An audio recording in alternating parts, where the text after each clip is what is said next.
El Centro Cristiano Familiar te invita a escuchar una palabra de fe, restauración y fortaleza para tu vida.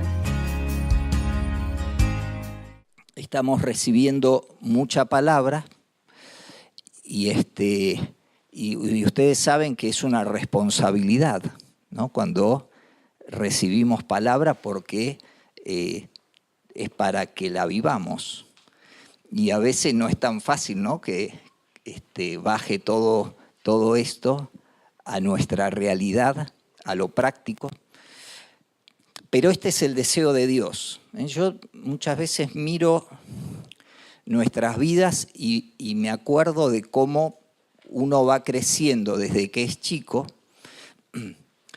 y el hecho de que uno, cuando es niño, cuando es bebé, recién comienza, el papá, la mamá, no lo mira como alguien que no sabe nada o que no entiende nada, lo ve como un hijo completo, una hija completa, lo ve como que está re bien para su edad y todavía le falta, ¿no es cierto?, desarrollarse, crecer, aprender, vivir cosas nuevas. Y pienso cómo si nosotros, dice la Biblia, siendo malo, podemos ver estas cosas, Dios siendo bueno, ¿no? Está esperando en nosotros también y está trabajando con nosotros. Así que tenemos su ayuda para que esto sea una realidad. Y hoy, ya hace unos meses atrás, estuve trabajando con esta palabra que hoy te voy a compartir, que tiene que ver, yo le puse de título La Iglesia del Reino, ¿sí? Lo que voy a hablar va a ser acerca de Mateo capítulo 16. ¿Te acordás el encuentro donde Pedro expresa a Jesús esta revelación acerca de quién es Él? ¿Sí? ¿Se acuerdan un poquito de esa historia? Desde acá vamos a partir. Y en base a eso, cómo Jesús tiene palabras de revelación acerca de lo que Él está haciendo.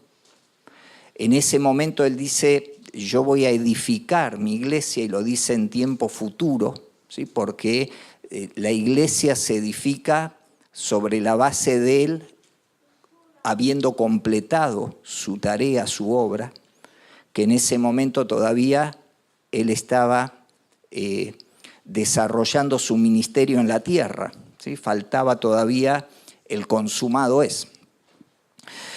Y acerca de cuál es el sueño de Dios y cuál es el plan y el diseño de Dios para la iglesia. ¿Sí? Somos la iglesia, vos ya sabés eso, sos la iglesia del Señor. Si vos tenés al Señor en tu interior, sos la iglesia o sos parte de la iglesia. Conformamos un cuerpo, ¿sí? Así que con esto en mente, vamos hoy a trabajar. ¿Qué te parece si le pedimos al Señor que se revele a nuestras vidas, que nos hable? Señor, queremos en este momento darte gracias por poder juntarnos alrededor de tu persona, de tu buen nombre, del nombre sobre todo nombre. Creemos que si estamos alrededor tuyo, hoy seremos llenos del bien, seremos llenos de vida, tendremos abundancia, tendremos paz en ti, encontraremos lo que anhelamos, encontraremos, Señor, respuestas en ti y plenitud de vida, porque tú eres la vida. Así que hoy, Señor, revélate con tu espíritu a cada uno, muéstranos lo que quieres que veamos para vivir conforme a tu perfecto plan. Señor, aprovechamos ahora para orar por los pastores, por Oriana, allí en Estados Unidos. Los bendecimos y damos gracias por este viaje y por su tiempo ahora que tienen juntos. Señor, ministralos, guíalos, llévales de tu bien allí donde están, muestra tus obras a tus siervos. Señor, también oramos por el país, para que sigas obrando, Señor, y que todo lo que es la verdad, la justicia se establezca en medio nuestro. Señor, gracias por lo que estás haciendo y por cómo lo harás. Te amamos, Jesús. Amén. Muy bien. Vamos entonces con nuestros pasajes. Tenés ahí. Me voy a poner los anteojos porque imprimí chico hoy. Estoy más viejo. Tengo que poner letra más grandota. Bueno, Mateo 16, para los que anotan, verso 13, dice: cuando Jesús llegó a la región de Cesarea de Filipo, les preguntó a sus discípulos: ¿quién dice la gente que es el Hijo del Hombre? Bueno, contestaron, algunos dicen Juan el Bautista, otros dicen Elías y otros dicen Jeremías o algún otro profeta. Entonces les preguntó: ¿y ustedes quién dicen que soy? Simón Pedro contestó: tú eres el Mesías, el Hijo del Dios viviente. Jesús respondió: bendito eres, Simón, hijo de Juan, porque mi Padre que está en el cielo te lo ha revelado. No lo aprendiste de ningún ser humano. Ahora te digo que tú eres Pedro, que significa roca, y sobre esta roca edificaré mi iglesia, y el poder de la muerte no la conquistará. Y te daré las llaves del reino del cielo. Todo lo que prohíbas en la tierra será prohibido en el cielo, y todo lo que permitas en la tierra será permitido en el cielo. Otra versión dice: todo lo que ates será atado en la tierra, será atado en los cielos, y lo que desates será desatado en los cielos. Luego advirtió severamente a los discípulos que no le contaran a nadie que él era el Mesías. A partir de entonces Jesús empezó a decir claramente a sus discípulos que era necesario que fuera a Jerusalén y que sufriría muchas cosas terribles a manos de los ancianos, de los principales sacerdotes y de los maestros de la ley religiosa. Lo matarían, pero al tercer día resucitaría. Entonces Pedro lo llevó aparte y comenzó a reprenderlo por decir semejantes cosas. Dios nos libre, Señor, dijo Pedro. Eso jamás te sucederá a ti.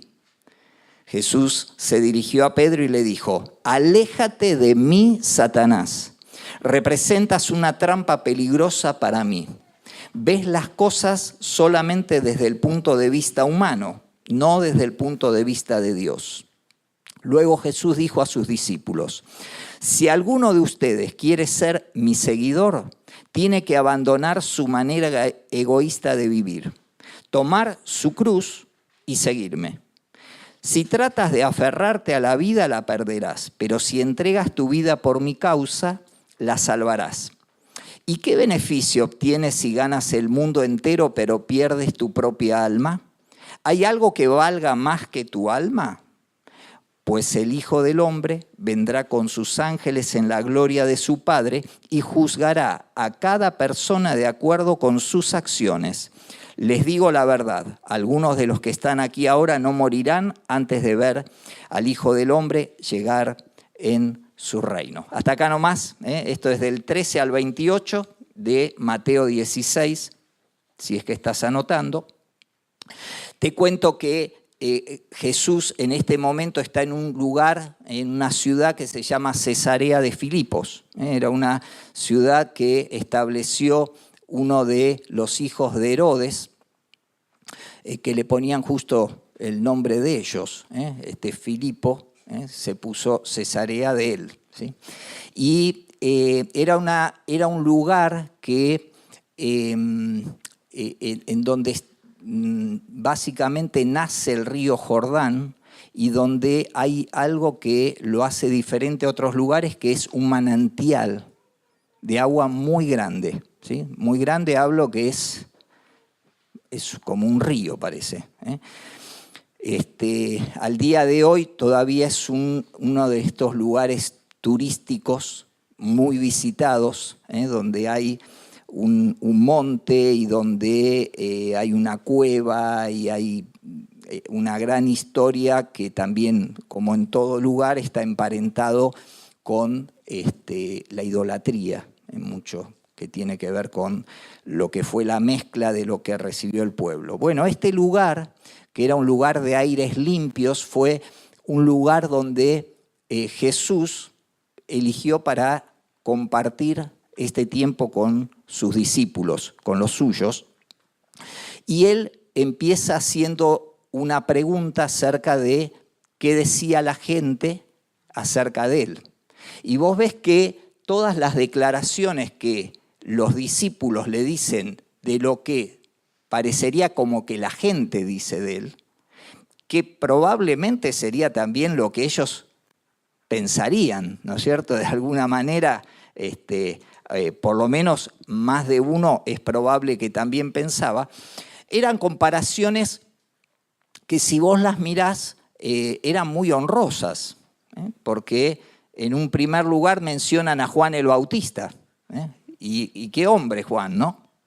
Un tipo definido, decidido, muy frontal, ¿sí? Le costó la vida, ¿no? La manera, él vivió una vida realmente radical, no como el partido político que conocemos nosotros. Vivió una vida de verdad que era a todo o nada, ¿sí? Y vos viste que los que viven así duran poco, ¿sí? Le costó la vida porque hablaba y no se callaba. Y uno de los reyes de ese tiempo le cortó la cabeza y punto. Después menciona a otros, menciona a algunos profetas, los lees ahí. Está Elías. A vos, si te dicen que sos Elías, wow, ¿no es cierto? Vos decís, wow, qué honor que piensen de mí, o el espíritu de Elías está sobre vos, ¿sí? Después hay otro que menciona a otro de los profetas, ¿no es cierto? Jeremías, a Jeremías Matarrita, estaba allí ya.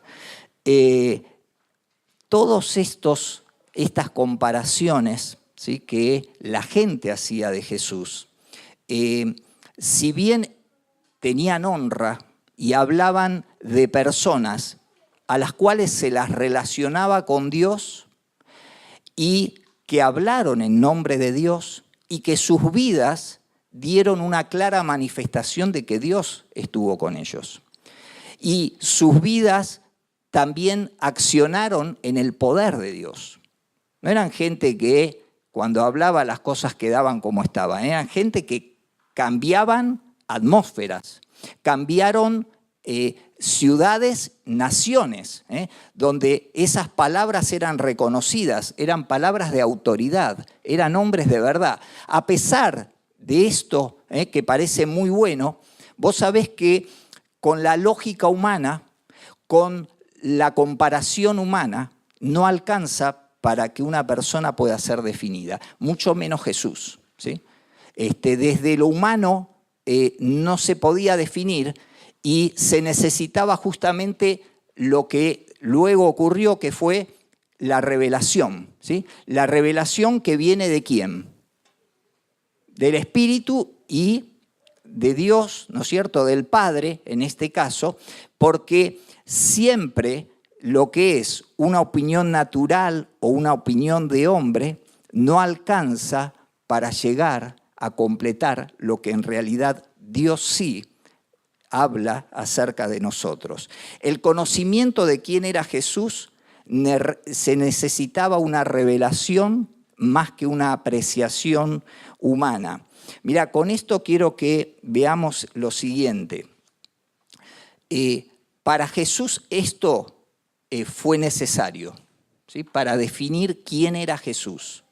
Ahora, también yo pensaba, para poder definir quién es tu esposo o tu esposa, quién es el hermano que está a tu lado, nosotros podemos, desde nuestra apreciación humana, podemos decir, es esto, es aquello, es así, hace esto o hace lo otro. me parece que tiene gracia en esto, me parece que anda mejor en aquello, me parece que en esto no va. Ahora, nuestra manera de mirar, nuestra manera de razonar, no basta para poder definir a alguien. Ahora, eso mismo que yo lo estoy diciendo sobre otro, te lo quiero llevar ahora a tu propia vida. Mi vida yo no la puedo definir simplemente por lo que me gusta o lo que no me gusta, por cómo yo lo veo o cómo no lo veo. No puedo definir quién soy en base a lo que estudié, a lo que me preparé, en base a lo que me enseñaron. Lo que yo soy solamente puede ser revelado por Dios, quien me dio la vida. Y lo que vos sos, solo el Padre que te dio vida, de Él provenís, de Él saliste, y solamente en Él podés estar comprendiendo y revelándose quién sos en Él. ¿Sí? Así que no intentes, pensar y razonar quién sos. Se necesita que el Espíritu nos exprese, nos revele, nos manifieste quiénes somos en verdad. De Jesús se dice que Él era el Cristo, el ungido. Y cuando se está hablando de Jesús como el Cristo, se está hablando de aquel que tiene acciones. Vos sabés que una de las palabras que Juan utilizó para referirse a Jesús es en Juan capítulo 1, ¿te acordás? Que él hablaba del verbo, ¿sí? Y el verbo se hizo carne y el verbo habitó entre nosotros y vimos su gloria como del unigénito del Padre, lleno de gracia y de verdad, ¿sí? Ese que era el verbo, dice, era la palabra de Dios que estaba en Dios, que era con Dios y que era Dios. O sea, el verbo, ¿qué es? Es una acción. Jesús como ungido está siendo definido como parte de alguien que vino a hacer algo, que vino a accionar. No que vino simplemente de espectador a ver cómo estaban las cosas. Y Jesús, después se dice de él que él era el Cristo, el Hijo del Dios viviente. Como Hijo del Dios viviente es definido en su identidad. ¿De dónde proviene? ¿Quién es Él? ¿Y qué relación tiene con el Padre? Amén. Así que esta misma definición cabe para vos, cabe para mí, como iglesia. ¿Que somos qué? ¿Qué somos nosotros? La iglesia, ¿vos qué sos? Somos un cuerpo, sí. Y con relación a Dios, ¿qué somos? Somos hijos, ¿sí? Ya no soy esclavo, ¿se acuerdan la canción? No soy esclavo ni del temor, ni soy esclavo de ninguna otra cosa, porque Cristo me vino a ser libre. Ahora, soy hijo de Dios, soy hija de Dios. O sea, tengo mi identidad en Él. No soy una persona huérfana, ¿ok? Entonces, esto para vos, ahora vos decís, ¿y lo del ungido? Mirá, Primera de Corintios o Segunda de Corintios, ahora te confirmo, Segunda de Corintios capítulo 1, nos dice así, verso 21, capítulo 1, 21, les doy tiempo y tomo agua.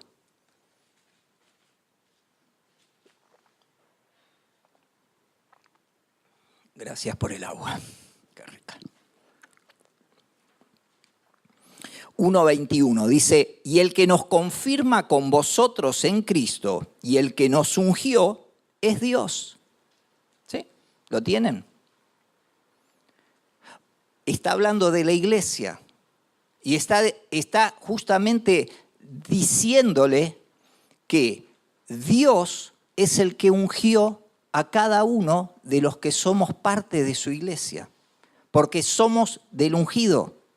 Amén. Vos, como ungido, como hijo, sos un edificador de la iglesia. Dios nos salvó porque nos amó. Vos sabés que Dios amó al mundo de tal manera que, ¿qué hizo? Dio a su Hijo, a este del que acá está mencionado como el Hijo del Dios viviente. Dio a su Hijo porque nos amó y dice, para que todo el que crea no se pierda y tenga vida eterna. El Dios viviente proporcionó para vos y para mí a alguien para que tengamos vida eterna, vida abundante. El Dios viviente es el que da vida a lo que da y a lo que hace. Ahora, Dios nos salvó también, no solo porque nos amó a nosotros, sino porque Él se ama a sí mismo. Vos sabés que Dios, hay expresiones en la palabra donde el salmista le dice cosas a Dios que lo haga por amor de su nombre. ¿Sí? ¿Tenés alguna, no sé si recordás alguna de esas expresiones de David o de alguno de los salmistas, donde él le pide cosas que haga por amor de su nombre? Dios ama su nombre, porque Dios es amor. Nosotros, si alguien dice así, lo tomaríamos medio de egoísmo, ¿no? De agrandado. Pero Dios se ama a sí mismo porque Dios es amor. Y Dios ama lo que Él hace, y Dios ama a sus hijos, y Él desea lo mejor para nosotros. Y Él comparte su amor dándonos y enseñándonos lo que Él desea hacer con nuestras vidas. Cuando Cristo en su revelación expresa que sobre esta roca voy a edificar mi iglesia, en primer lugar nos permite ver que Él es el autor de este cuerpo. Jesús dijo, sobre esta roca edificaré mi iglesia. Él es el autor de este cuerpo. Él es el arquitecto del edificio. Ahora, Él es la cabeza de la iglesia. Y como cabeza, cuando Cristo habla, no está hablando como Él solo. Y este es un elemento que, como parte del cuerpo de Cristo, necesitamos nosotros estar atentos. Hay gente que dice, bueno, si Cristo dijo que va a edificar la iglesia, la estará edificando Él. Y no nos metamos mucho para no hacer macanas y no confundir las cosas. La cuestión es que cuando Cristo habla que Él va a edificar la iglesia, Él no se ve solo. Él se ve a Él como cabeza, pero también ve su cuerpo. Y saben quiénes somos, ¿no? El cuerpo de Cristo. Vos y yo. Entonces, cuando el Señor dice, yo voy a edificar a la iglesia, nos está incluyendo en la edificación. Por eso nos ungió. Por eso nos dio una identidad, por eso nos hizo parte. Vos sabés que el mismo Pedro, en otra oportunidad, en una de sus cartas, él habla justamente acerca de esto. Habla de Jesucristo como la piedra principal y dice de cada uno de nosotros que somos piedras vivas. Estamos dentro de un edificio no físico, de un edificio espiritual que Dios construyó, que es el plan de Dios, que es la iglesia, donde vos y yo funcionamos como piedras vivas. ¿Por qué te digo esta palabra piedra viva? Porque Jesús le expresa a Pedro alguna cosa que es bueno que vos sepas. Ahora las vamos a ver juntos. Primer punto, sobre esta roca. Dice la confesión de Pedro, y después de esa confesión, Jesús declara que Dios le había revelado la verdad a Pedro. No era algo que a Pedro se le ocurrió, aunque probablemente él lo haya dicho pensando que vino de él, ¿sí? Pero Jesús aclara que no fue de sí mismo, que no fue de su inventiva, no fue de su razonamiento, vino de parte de Dios, del Padre. Vos sabés que Pedro antes de esto era conocido como el nombre? ¿Se acuerdan? Simón. Y Simón, la palabra Simón es como un junco. Y vos sabés cómo se mueve un junco, ¿no? Va de acá para allá, ¿sí? Que va con el viento o con la marea, si estuviese allí en el río o en la ribera, va de acá para allá. Y cuando termina de expresar esta revelación Pedro, Jesús lo llama Pedro. Jesús le cambia el nombre. Y la palabra Pedro viene del griego Petras, que significa una piedra pequeña. No porque sea una piedrita. A ver, quiero que veas esto porque a veces pensamos como que era una cosita. No lo dice por eso. Piedra pequeña en comparación a la otra expresión que Jesús utilizó, que es la palabra Petra. ¿Sí? Él dice, tú eres Pedro, Petros. ¿Sí? Tú eres roca o piedra pequeña. Y sobre esta roca, Petra, que vos sabés, hay de los que somos más viejitos, hay un grupo, ¿no? De medio heavy, eran los rebeldones, que nos gustaba escuchar a nosotros porque hacían cosas distintas. Sobre esta roca, sobre esta piedra, sobre este... Mirá, la palabra, te lo voy a definir mejor, es un peñasco base. Esa es la palabra que Jesús expresó acerca de sobre qué iba a edificar la iglesia. ¿Sí? Este pasaje, vos sabés que dentro de lo que es la religión popular, es el pasaje base sobre el cual se establece el papado. ¿Sí? Y cuando vos lees las palabras desde lo que en castellano están expresadas, todo da la impresión de que es así. Ahora, yo te conté que el mismo Pedro, en su epístola, si lo querés anotar, está en Primera de Pedro 2, 4 y 5, él habla justamente de Jesús como la piedra principal y habla de nosotros como las piedras vivas que conformamos el cuerpo. ¿Sí? Este pasaje que abre un abanico de charlas y de debates y de qué sé yo cuántas cosas podemos hacer, que no viene al caso que en este tema nos metamos, Jesús hace un juego de palabras que tenemos que aprender a ver qué es lo que está diciendo. ¿Ok? Yo te voy a dar algunos pasajes para que vos tomes en cuenta, para que lo puedas recibir en tu espíritu, ¿sí?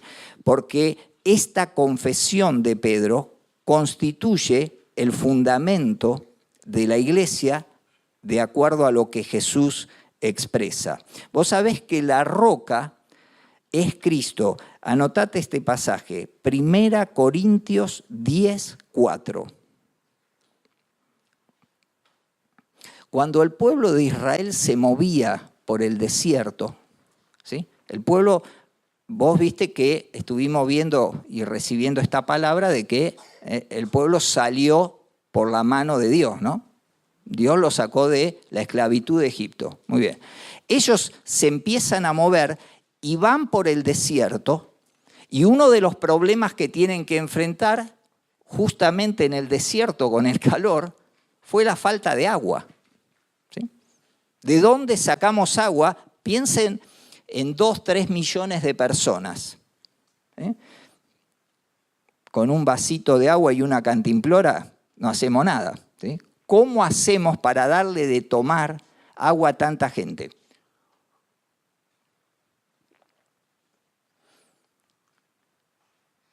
Desde la perspectiva humana,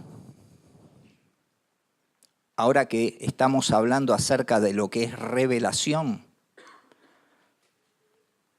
O sea, en el razonamiento humano, estamos en el desierto. ¿Qué hay en el desierto? Arena. Y más arena y más arena. No hay ríos, ¿no es cierto? No hay arroyos, no hay fuentes de agua en el desierto. Hay arena. O sea, desde el razonamiento del hombre, no hay manera de que podamos subsistir acá en el desierto, porque no hay agua. ¿Sí? Pero mirá lo que dice la Biblia acá, en este pasaje. 1 Corintios 10:4 dice, hablando del pueblo de Israel, y todos bebieron la misma bebida espiritual porque bebían de la roca espiritual que los seguía. Esa roca era, vos léelo, ¿qué dice tu Biblia? Que era esa roca. Cristo. O sea, ellos venían caminando por el desierto, hacete la imagen, ¿sí? Dios dijo con su presencia que iba a estar con ellos. Había un líder que era Moisés, que era el que Dios había establecido. Muy bien. Mientras ellos caminaban, dice que había una roca que los seguía. Había un río que los estaba siguiendo mientras ellos pisaban, porque vos sabés que cuando un hijo de Dios, uno que le fue dado algo de parte de Dios, se mueve, las cosas sobrenaturales ocurren. Escuchá, con esta manga de incrédulos, como a veces somos nosotros, no lo digo despectivamente para ellos, a veces pensamos y razonamos y decimos y no sé, y no, ¿qué va a pasar? Dice que estaba debajo de ellos, había un río que venía con ellos, que los seguía. Si iban para allá, el río iba para allá. Si iban para allá, iba para allá. O sea, la provisión estaba. Y entonces, cuando en un momento el pueblo, en vez de pedir, mirá lo bobo que somos, en vez de pedir murmura, se queja, grita. A pesar de eso, ¿Dios qué hace? Les da agua. ¿Cómo les da agua? Le dice a Moisés, Moisés, pegale a la roca. Pegale a la roca. Ahora sabemos quién era la roca, ¿ok? Cuando Moisés le pega a la roca en la instrucción de Dios, ¿qué pasó de esa roca? Brotó agua. Y entonces el pueblo dice que bebió, se sació hasta más no poder. Me imagino el agua que sería. Si venía del cielo ese agua, era más purificada que Bian y todo lo conocido por nosotros. ¿Okay? Tomaron de ese agua, dice que era una bebida ¿de qué tipo acá? Espiritual. Mirá de qué nivel, porque después se nos menciona también del maná como un alimento de ángeles. O sea, eran cosas del cielo acá en la tierra. Brutal. O sea, lo top. ¿Sí? Dios tenía.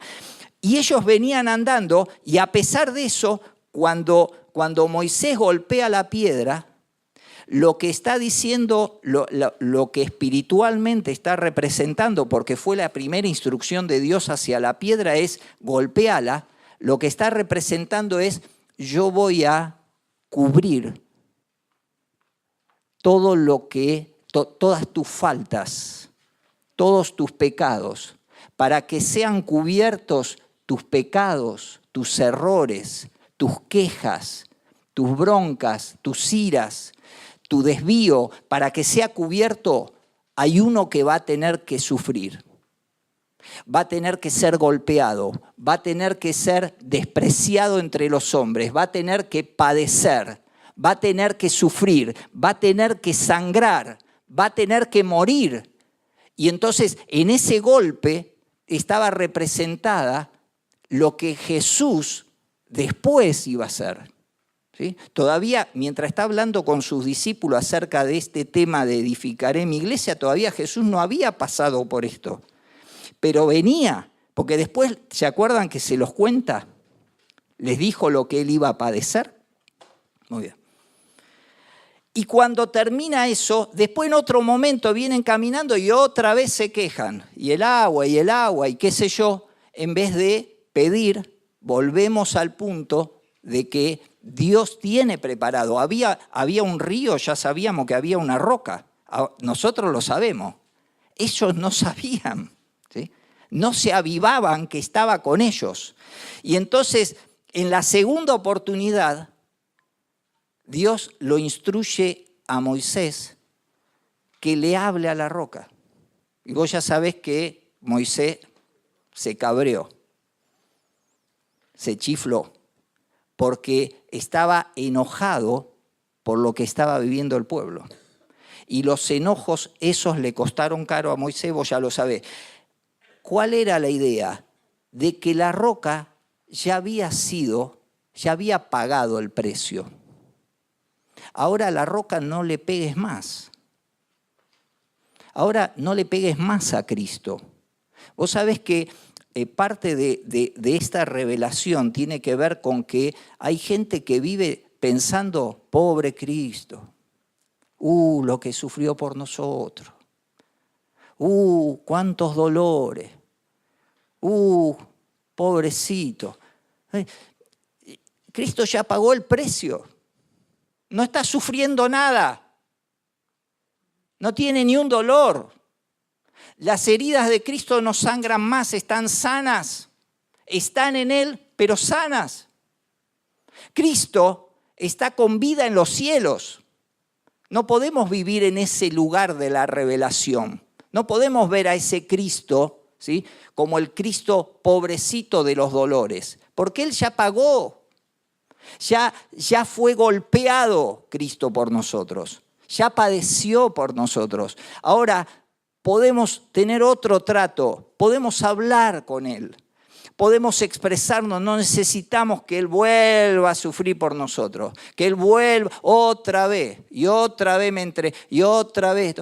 Mirá, lo que Él ya terminó, lo terminó. Ahora avancemos, hablemos con Él, expresémonos.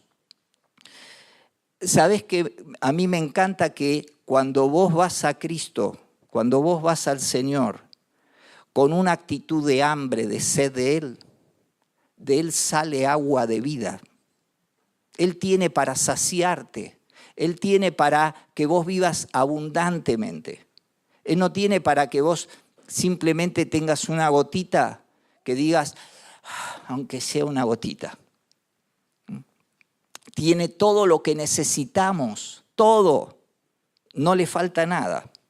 Todos bebieron de la misma bebida espiritual. Ya vimos esto. Si vos querés, escuchá, si vos querés edificar un matrimonio, una familia, amistades, empresas, ¿sabés qué? Tenés que pararte sobre la roca. Tenés que tener a la principal piedra del ángulo en tu vida. Lo tenés que poner en el lugar correcto, no en el lugar de uno más, ¿sí? No es, sí, Cristo está conmigo, también está que esto, lo otro, lo demás ya, ¿sí? Y entonces tengo varias... No, que Cristo sea el Señor, que Cristo sea el que gobierne mi vida, que el Señor sea el que me indique cómo vivir y yo pueda obedecerle, que yo pueda seguirle, que pueda escucharlo, que pueda hablar con Él, que Él me pueda compartir, que Él se revele a mi vida para que no viva de acuerdo a la percepción del hombre de lo que humanamente uno puede conseguir, porque con eso ya te diste cuenta que estamos muy en la nebulosa, ¿sí?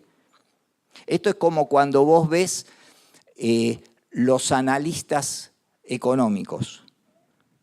Vos escuchás a 10 opinólogos, 10 grandes reconocidos economistas, y cada uno tiene una opinión distinta, ¿sí? Y vos después, cuando ves que pasa el tiempo y decís, che, este había dicho que iba a pasar esto.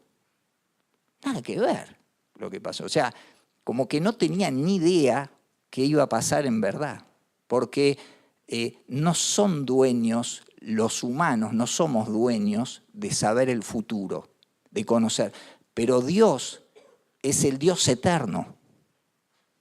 El que es y que era y que ha de venir. El que era antes, el que es ahora y el que es para siempre.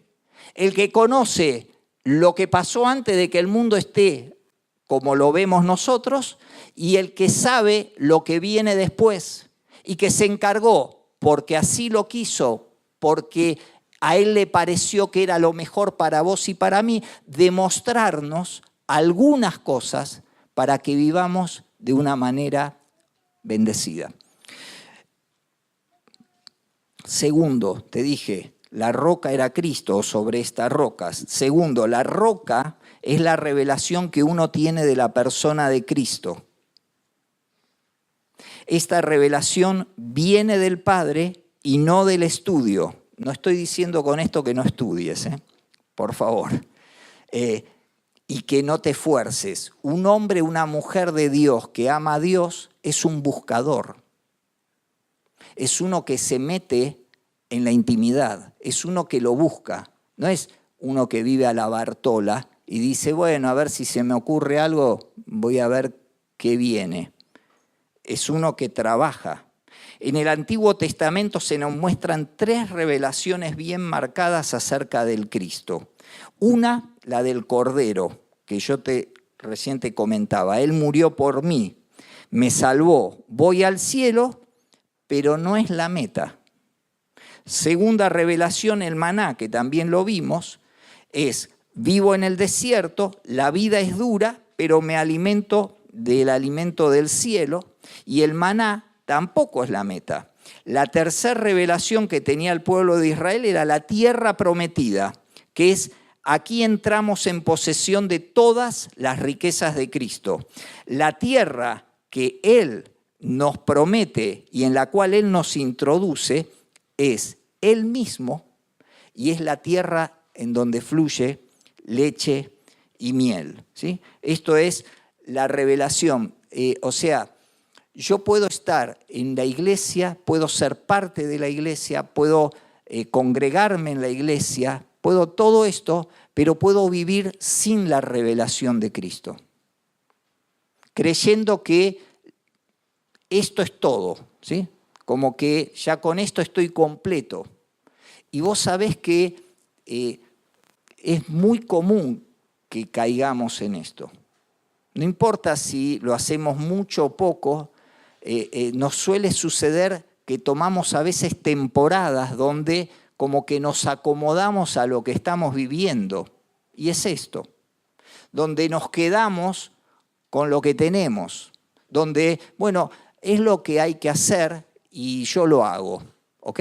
Y entonces es como que se vuelve un hábito que no está mal que hagamos prácticas y hábitos de bendición, pero cuando eso simplemente pasa a ser medio un rito en vez de una relación de vida, de abundancia, donde fluye la roca en nuestro ser, donde está Dios presente, es como que queda chato.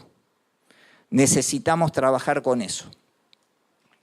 Tercero, la declaración de la revelación. Bendito eres tú, Simón, por lo que dijiste, le dijo Jesús a Simón, y le cambió el nombre por el de Pedro de Cefas. Vos sabés que es el mismo nombre según el idioma en el que se menciona. Este nombre ya dijimos que es piedra pequeña, comparándola con la piedra angular, con la roca que era Cristo. Ahora, la revelación de Cristo te cambia y te transforma en otra persona, porque no fue hasta aquí que Jesús transforma a Simón en Pedro. Vos sabés que esto no lo produjo que Pedro se recibió en alguna universidad. Esto no lo produjo que él estuviese haciendo un logro importante. Esto vino directamente de Dios, del Padre. Y esta revelación provocó en la vida de Pedro, como provoca en tu vida y en la mía, un cambio en nuestro interior, un cambio en quienes somos, un cambio en nuestra propia concepción de nosotros mismos. Es lo de Dios que desciende sobre mi vida y que me hace ver lo que antes no veía. No es que no se puede ver, pero estaba oculto. Por eso es algo que se revela, es algo que se corre el velo para que lo pueda ver. Vos sabés que Dios trabaja mucho con esto. Dios, las cosas de Dios están como escondidas. Dios habla, en la Biblia se habla continuamente acerca de lo que se menciona como misterios. Los misterios son para la gente que busca, para la gente que va a su intimidad. No es que están negados, pero no están a la superficie para que lo vea cualquiera. ¿Vos te acordás cómo habló Jesús cuando estuvo en la tierra? ¿Cuál era la manera que él le hablaba a la gente? Por parábolas. Y él dijo, ¿por qué hablaba en parábolas? Él dijo, para que viendo no vean y oyendo no oigan y no se conviertan. Vos decís, metamos una bomba, ¿esto cómo lo entendemos? ¿De dónde, cómo salimos de esta declaración de Jesús? ¿Cómo que no querés que...? No, el tema es este. La revelación es muy fuerte. La revelación tiene el poder de destruir nuestra vida si no estamos preparados, si no es el tiempo de Dios para que eso se produzca. Y el Señor nos protege. Y el Señor nos guarda como un padre que cuida a su hijo, no compartiéndole las cosas que no le tienen que compartir. Los que tienen hijos, ¿ustedes le dicen todo a los hijos? Y si lo aman, ¿por qué no le cuentan todo lo que hacen?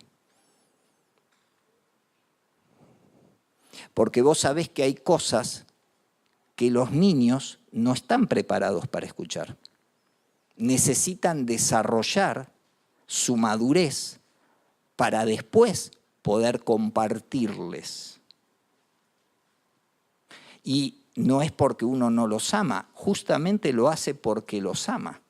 Porque hablarle de algo para lo cual no están preparados fuera de tiempo, les traería un daño, les traería una crisis, les podría generar un trauma en su interior. Entonces, el Señor nos está cuidando. Pero para los que le buscan, para los que van más allá, para los que se extienden, para los que escarban en Él y dicen, Señor, yo te quiero conocer. Yo quiero saber más de vos. Yo quiero tu vida. Yo quiero vivir lo que vos me decís. Para esa gente, para los que van a la intimidad, Dios tiene secretos que no los revela para todos. Así funciona Dios. ¿Sí? Entérate y sabé moverte en esto para no quedarte en el lugar donde estás. Si vos necesitas respuestas, sabés que Dios las tiene. Vas a tener que entrar en su presencia.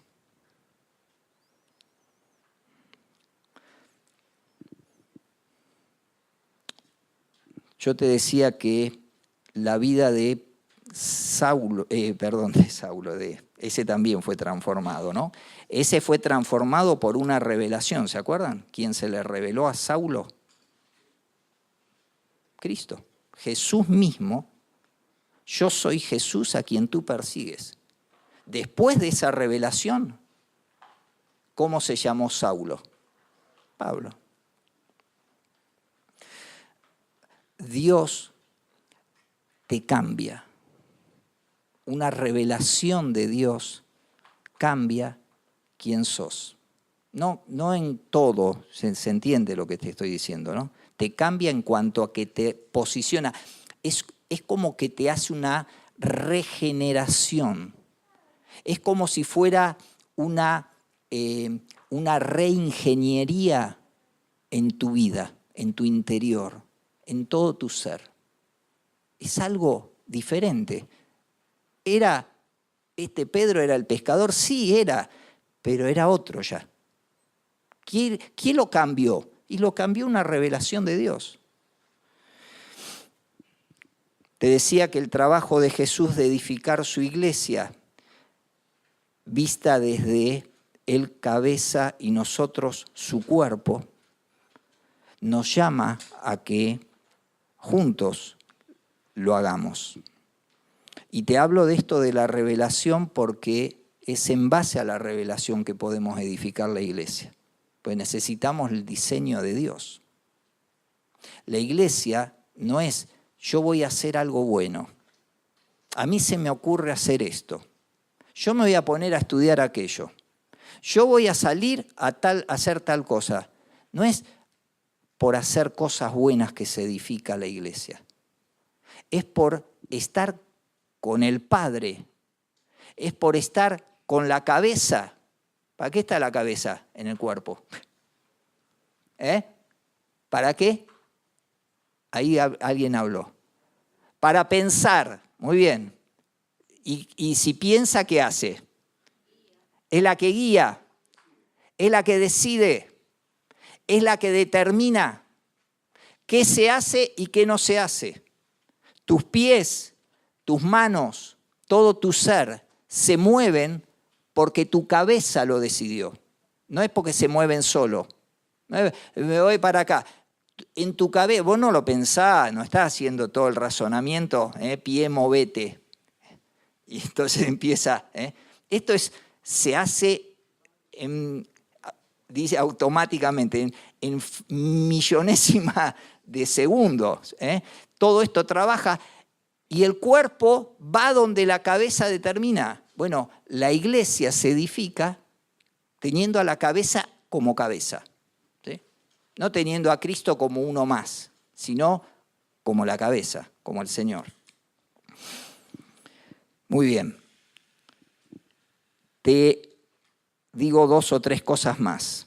La Biblia y Jesús expresan que las puertas del Hades no iban a prevalecer contra la iglesia y habló acerca de las llaves del reino. El miércoles que viene te quiero hablar acerca de las llaves del reino, ¿sí? Si vos sos un seguidor de Jesús, necesitas saber qué llaves vos tenés, ¿ok?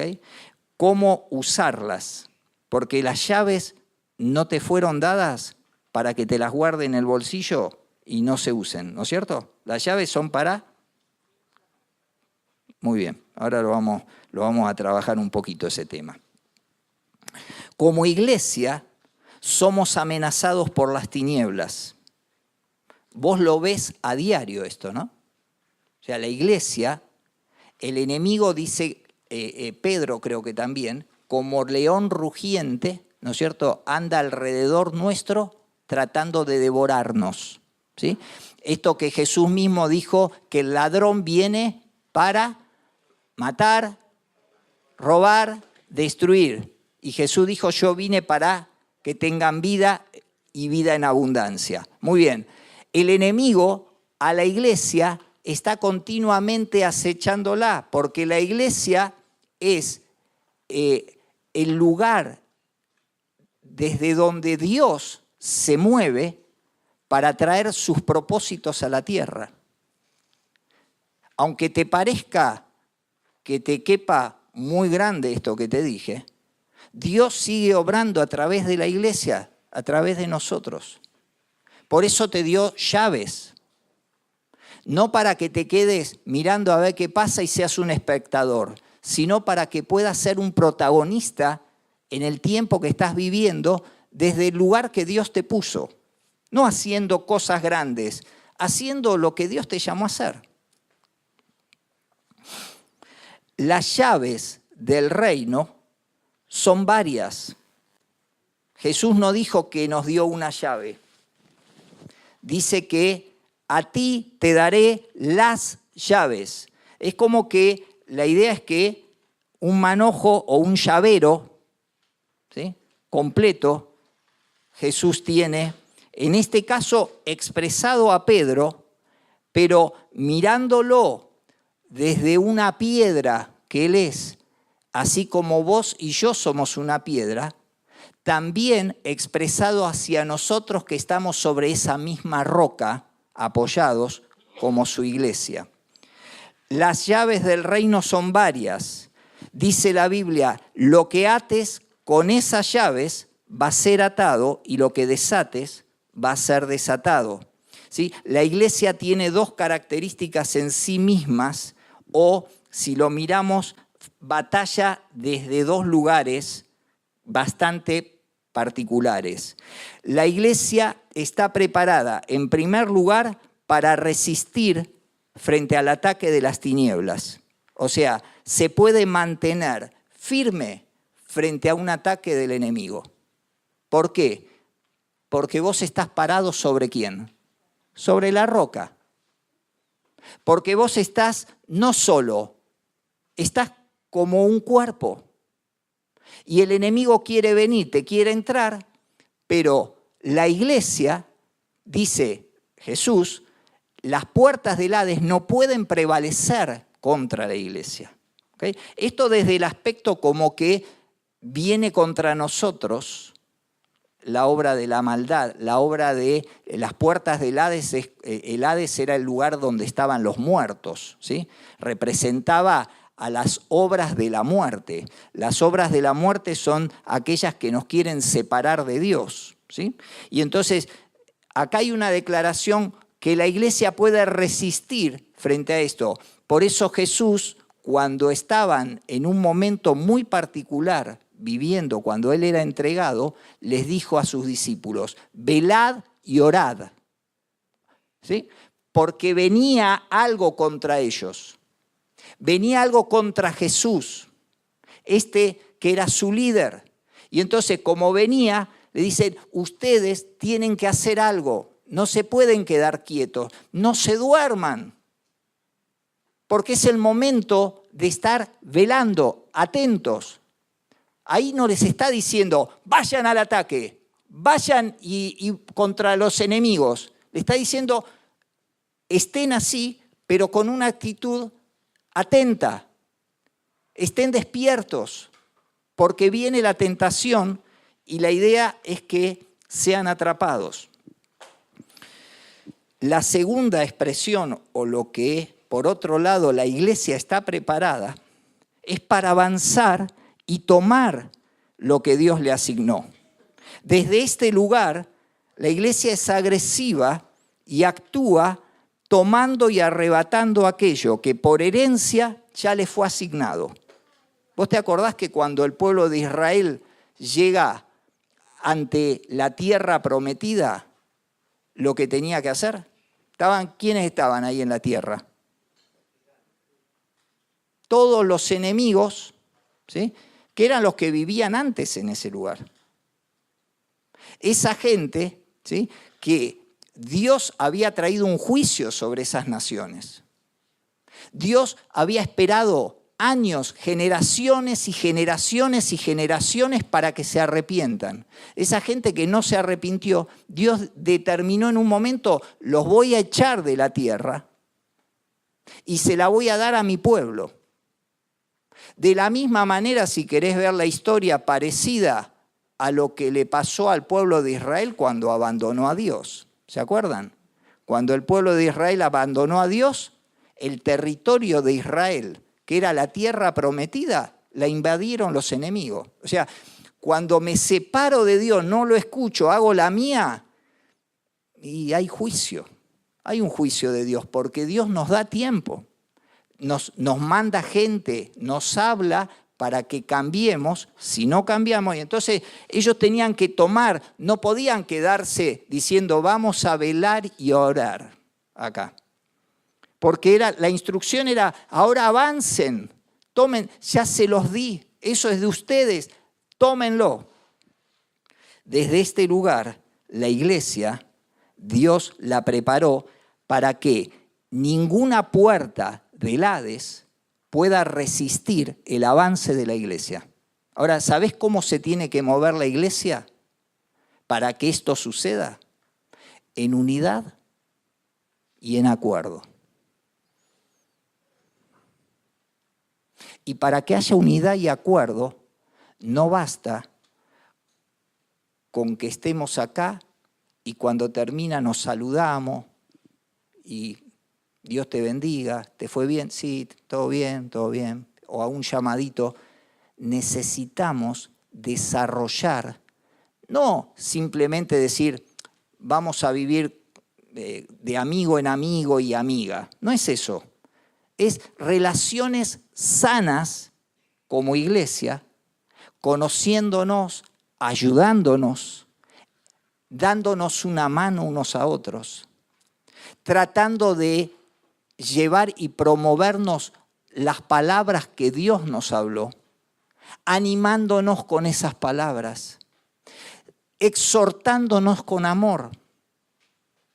Cuando vemos a alguien que está medio caído, que se está quedando, mira, avanzá, Dios está con vos, voy a estar a tu lado, necesitas algo, vamos a cubrirte, ¿qué necesitas enfrentar?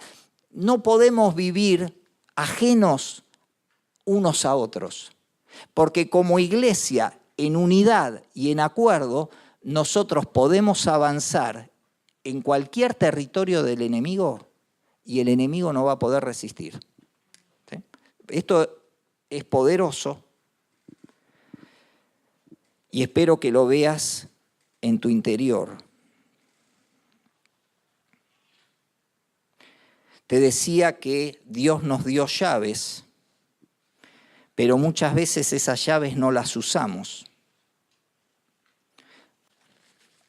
No sé si tenés algún juego de llave de esos que hiciste para, por si se pierde alguna llave y lo tenés encajonado. A mí me pasó en varias oportunidades. Algunas llaves que miro en algún cajón ni sé de qué son. Están nuevas, nada más que están arrumbadas. Están como, el bronce está como medio oxidado, ese color bronce viejo, ¿vieron? Que se pone medio oscuro. Años pueden estar algunas llaves sin usar. Nadie la usó, nunca se usó. Ahora, las llaves están hechas para ser usadas. No es bueno que estén cajoneadas o guardadas. Pregunta que te hago. ¿Quién es el que da las llaves?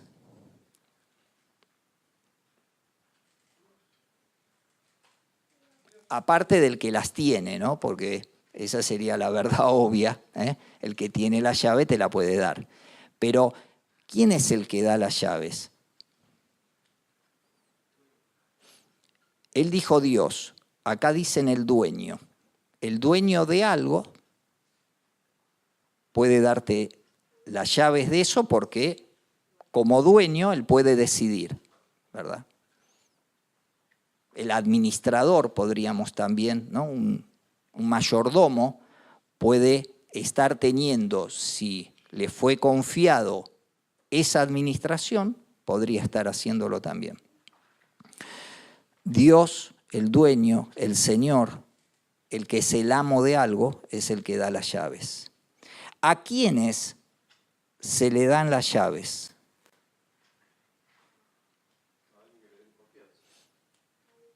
Muy bien. Se necesita, por ejemplo, se necesita confianza para darle la llave a alguien. ¿Vos le das las llaves de tu casa a cualquiera? las llaves de tu auto. Walter, vos. A vos te dieron un auto de la empresa, ¿no es cierto? Te lo confiaron y te dieron la llave. Ahora, habrán visto en vos que eras confiable, responsable, acá vamos anexando cosas, maduro, ¿sí? Porque por ahí un niño puede ser confiable, puede ser responsable como niño en su edad, pero todavía no adquirió madurez para poder, por ejemplo, utilizar un auto. Y entonces no podés darle las llaves a cualquiera. ¿Sabés qué?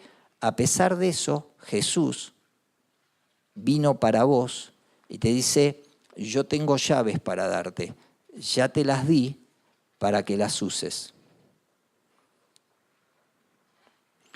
¿Para qué se usan las llaves o para qué sirven? ¿Qué efecto tienen el que vos tengas una llave en lo práctico? Para abrir y cerrar algo, ¿sí? Para encender un auto y para abrirlo también, ¿no es cierto? Más allá que hoy hay llaves con botones y aún encendidos con botones. Pero es una llave. Una llave sirve para que vos tengas luz en tu casa, ¿no? Aprietes un botón, ese botón se llama la llave de luz. Una llave sirve para entrar en un lugar que no está en el acceso de todos, porque no es público, porque no es gratuito, porque no es libre, o sirve para cerrar algo y para que nadie, como en tu casa, que no deba entrar, no entre. Usted tiene, mirá, quiero que ahora lo mires desde lo espiritual, ¿sí? Lo que te estuve hablando, para que lo veas así. Dios te dio llaves para atar y para desatar. Dios te dio la llave para que, si vos sos una persona que vivís triste, ates la tristeza y desates el gozo en tu vida. Dios te dio a vos las llaves para que, si estás con miseria, con pobreza, vos ates la pobreza y desates la bendición de Dios, la abundancia de Dios en tus finanzas. Dios te dio llaves para que, si vos sos un tipo que vivís con deudas o con tarjetas recargadas a lo Matrix, vos hagas una atadura en eso, tomes eso y digas, yo lo ato, no sigo gastando porque hay que salir de esta, ¿sí? No sigo tomando deuda porque tengo que salir de esta. Lo ates y desates sobre tu vida la bendición de no ser cola y ser cabeza, de no pedir prestado y tener vos para dar y para prestar. Dios te dio eso. Dios te dio las llaves para que le digas a cualquier cosa que te duele, te molesta, te enferma o lo que sea, vos la ates literalmente y vos desates sobre tu vida el bien de Dios, de la sanidad que Él ya te dio. Si Él ya nos lo dio, todas las cosas que yo te dije son cosas que Dios ya lo expresó en su palabra para que las vivamos. No te estoy tirando algo para decir que hagas algo bueno. Te estoy contando cosas que están en el plan de Dios, en el propósito que ya fueron expresadas como parte de su voluntad para con cada uno de sus hijos. Esas llaves las tenés. ¿Cómo se usan las llaves? Mirá, hay gente que se ve que es víctima de todo. Un cristiano, una cristiana es una persona del reino. Tiene un rey que está sentado en el trono. Le pertenece a un padre. a un padre del cual es hijo o hija. Y es un padre que lo ungió para vivir una vida diferente. No una vida cualquiera, no una vida que te arrase la ola y que haga, bueno, es lo que me tocó. No, no, no. Es para tomar acción.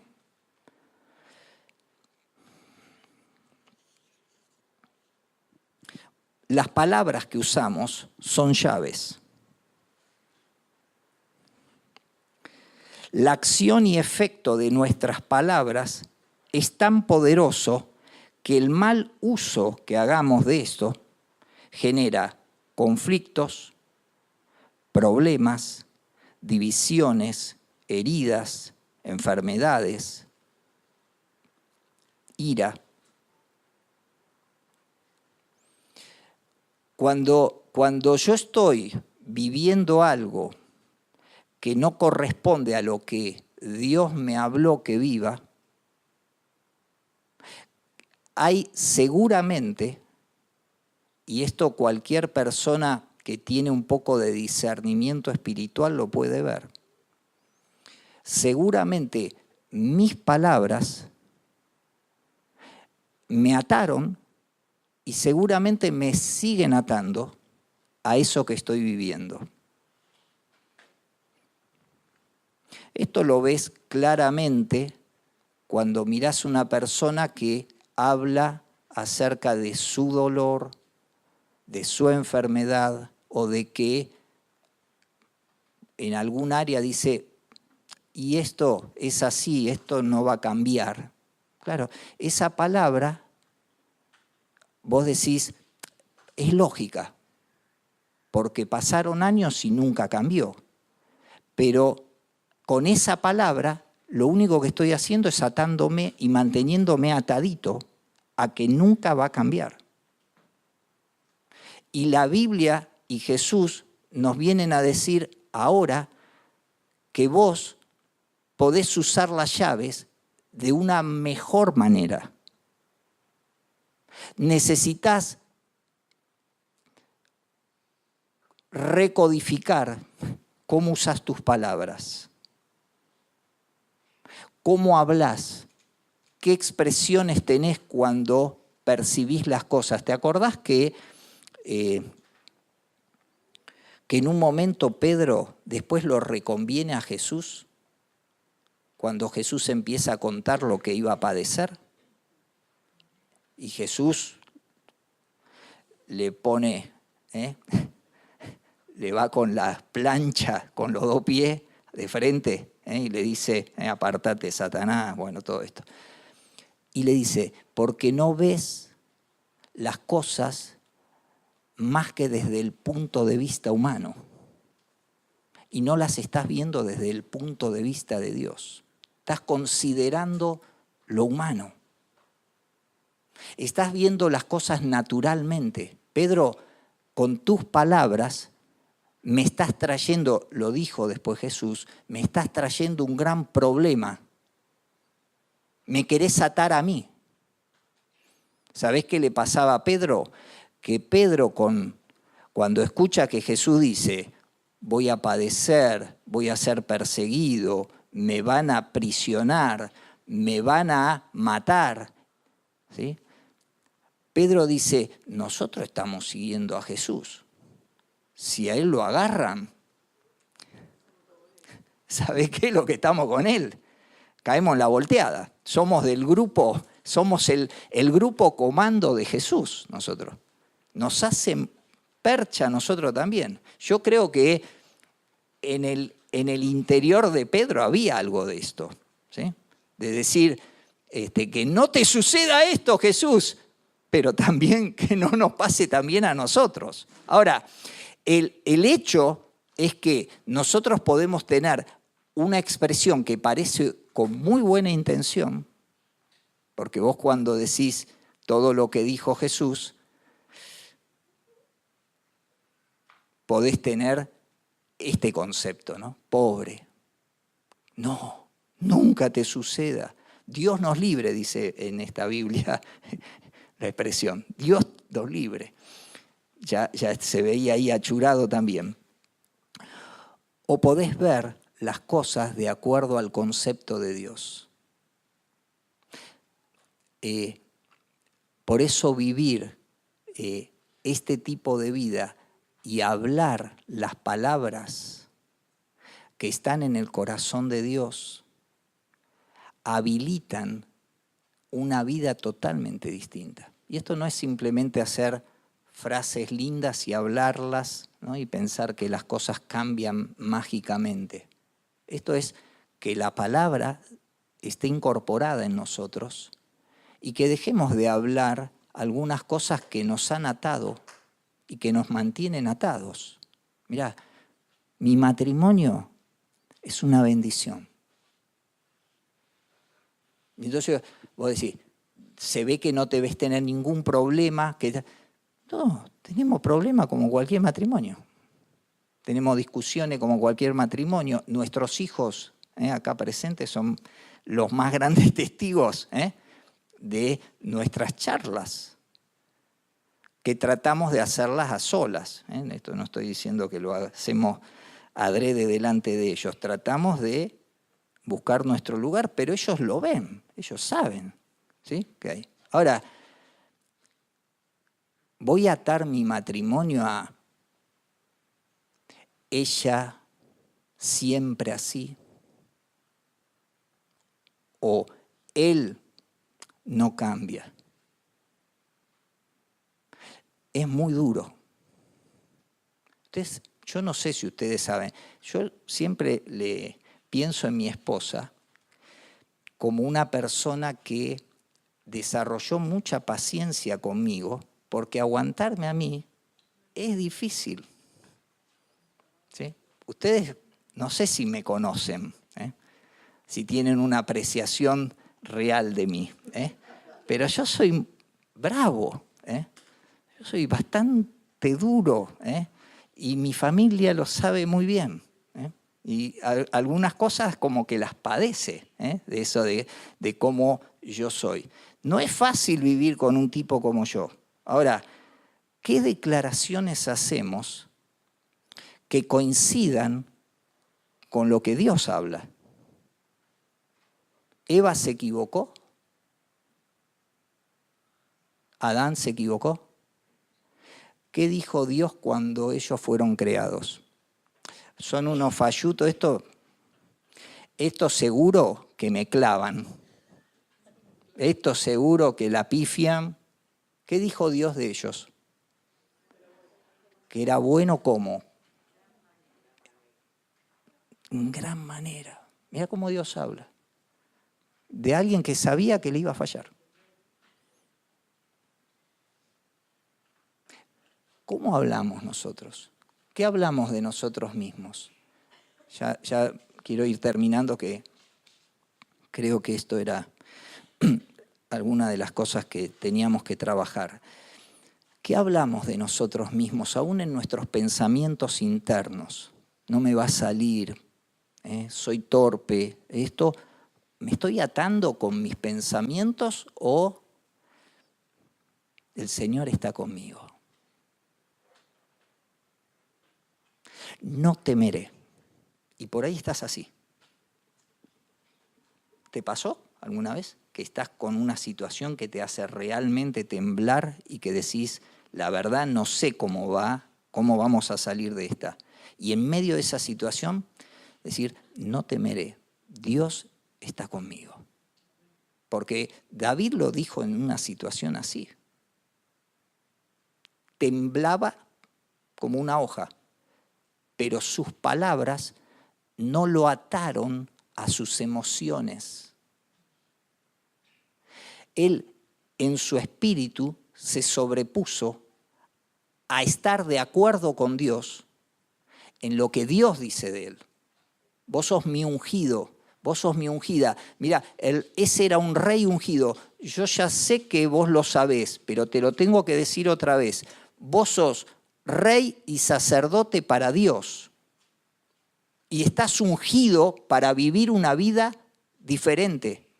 Y para vivir una vida diferente tenemos que pensar diferente para hablar diferente, para no dejarnos esclavizar por nuestras palabras. En Proverbios 6:2, no lo busquen, ¿sí? Dice, te has enlazado con las palabras de tu boca y has quedado preso en los dichos de tus labios. Vos sabés que hay palabras que te amarran a situaciones y hay palabras que te liberan. Para la edificación de la iglesia se necesitan personas que hablen con los pensamientos de Dios, que hablen en conformidad, no de lo que está pasando en el momento o de lo que a mí se me ocurre o mis emociones me dicen, de lo que Dios dice de nosotros. Amén. Paramos acá. Seguimos el miércoles que viene. Ya te conté que te quiero hablar acerca de estas llaves que tenemos. Recién tiramos lo primero. Vamos a ver 3 llaves que Jesús expresa en esta palabra. 3 llaves claras para que vos vivas una vida distinta, ¿ok? Y para que juntos crezcamos como iglesia de Dios. Amén. Oramos. Señor, te damos gracias porque la revelación tuya cambia nuestras vidas. Te damos gracias por cuidar de nosotros. También te damos gracias por todas las palabras buenas que hablas acerca de nosotros. Gracias por confiarnos las cosas del reino, las llaves, para que podamos vivir haciendo buen uso de lo que vos nos diste y asignaste. Señor, danos sabiduría para que vivamos en ese nivel en el cual tú nos has concebido, nos has pensado. Señor, te pedimos ahora que por tu Espíritu venga sobre nosotros una revelación de quiénes somos en ti. Y aún quién es mi esposo, mi esposa, quiénes son mis hijos, quiénes son mis padres en ti, conforme a como tú los ves, para que no me relacione con ellos ni conmigo mismo de acuerdo a lo que el hombre ve, de acuerdo a lo que el razonamiento humano me dice, sino que me pueda mover de acuerdo a tu revelación. Tu revelación trae verdad y nos saca de la oscuridad. Señor, bendecimos tu obra como el que está edificando tu iglesia. Sigue usando nuestras vidas para que este lugar que tú has pensado para que nos juntemos y estas vidas que nos has unido para que nos conozcamos durante un tiempo. En la eternidad estaremos juntos con vos, pero en este tiempo aquí en la tierra, aquí en Buenos Aires, en Argentina, que podamos ser de los que vayamos más allá, de los que avancemos, de los que hagamos lo que tú nos mandas hacer, que no se detiene porque no hay nada que lo pueda detener si estamos en tu plan y estamos juntos y unidos a ti. Señor, ayúdanos a seguir creciendo. Ahora bendecimos el resto de esta semana y cubrimos nuestra vuelta a casa. Bendecimos, Señor, a cada hermano y hermana, tanto los que están aquí como los que no pudieron venir. Bendice sus casas, sus vidas, sus trabajos, sus sueños. Señor, damos gracias por ellos. Nos quedamos con tu paz en el nombre de Jesús. Amén y amén. Dios te bendiga. Gracias por compartir este tiempo con nosotros. Si querés conocer más, podés ingresar a nuestra página cristianofamiliar.com. Seguinos también en las redes sociales como Cristiano Familiar.